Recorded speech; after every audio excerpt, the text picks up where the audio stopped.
What's up, everyone? Tara Roberts here with Win Daily, and we're talking NFL player props for Underdog for week 8. I've got 10 props for you this week. Before I dive in, be sure to like this video, subscribe to the channel, and most importantly, check out the description below for a link to sign up to play on Underdog. 100% deposit match up to $500. Now let's go ahead and dive right into the props. The Chargers face Chicago this week, and Chicago's defense has been lit up through the air this season. But they've been much better over the past couple of weeks, but it is important to contextualize those games. Last week was against Vegas sans Jimmy Garoppolo. The prior week was against Kirk Cousins in their first game without Justin Jefferson. I think this defense is still very vulnerable against the pass, and this is a chance for us to get a good Chargers offense bounce back game here. Week 7 against Kansas City was rough. You know it's bad when even Keenan Allen can't reach double-digit fantasy points? Justin Herbert only threw 30 attempts, and I expect a much stronger pass attack this week. This is also a game where it could be higher scoring than people might assume. The over-under on this game is at 46.5. So which players and props are we specifically pulling out from this matchup? Both Keenan Allen overs on receptions at 7 and receiving yards at 81.5.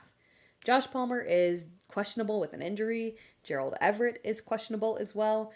We might get an aggressive target funnel directly to Keenan Allen, and history shows that if he gets over 7 receptions, the yardage will come along with it. So you can use both of these props for multiple combinations. Now, we tried Austin Eckler last week, and it did not work. 1 receiving yard. That was not good.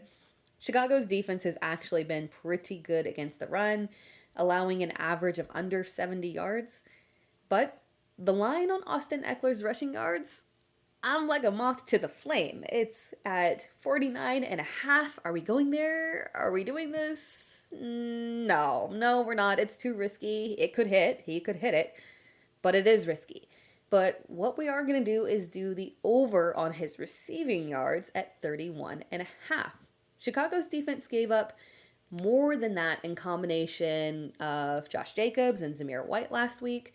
Then there was 64 receiving yards a few weeks ago to Antonio Gibson. This is our Austin Eckler bounce back week. And yes, because we are going full on receiving yards, we are taking the over on Justin Herbert's passing yards at 263.5. Moving on to another team that I want to attack, the Pittsburgh Steelers facing the Jacksonville Jaguars.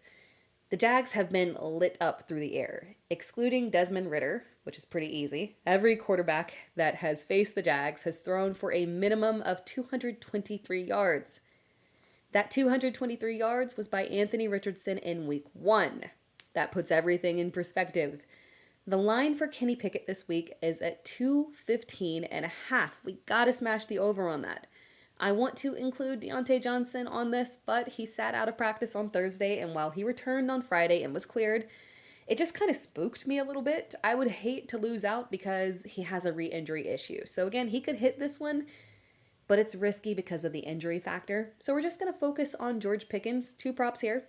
The over on his receiving yards at 54.5, and a scorcher pick, the over on his receiving plus rushing touchdowns at a half for 1.75 multiplier.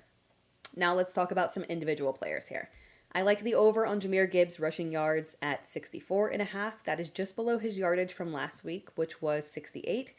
But this isn't even about Gibbs. This is about the Las Vegas Raiders and the fact that they are giving up over 100 yards per game to opposing running backs. Picture Jahmyr Gibbs going up against a defense with nothing but holes. I would not be shocked if most of this yardage comes on one play. Take the over here. Another one, Arizona's defense has been a good matchup for most positions, and Lamar Jackson is expected to do very well this week against them, but passing yards have been kind of inconsistent for Arizona's opponents, but what's been very consistent is running backs facing Arizona. Kenneth Walker, Kyron Williams, even Joe Mixon had his best performance against Arizona, so I want the over on Gus Edwards' rushing yards at 57.5. It's aggressive, but I love this matchup. And the final prop is Cooper Kupp, over 84.5 receiving yards. Kupp is coming off his worst performance in a fully healthy game in a long time.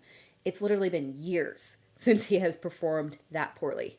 Matt Stafford will make sure that Cup has his get right game, and Dallas's defense is strong, but the best way to attack them is through the air. I like the over here.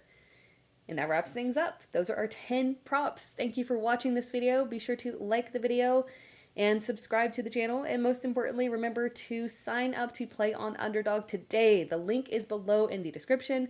100% deposit match up to $500.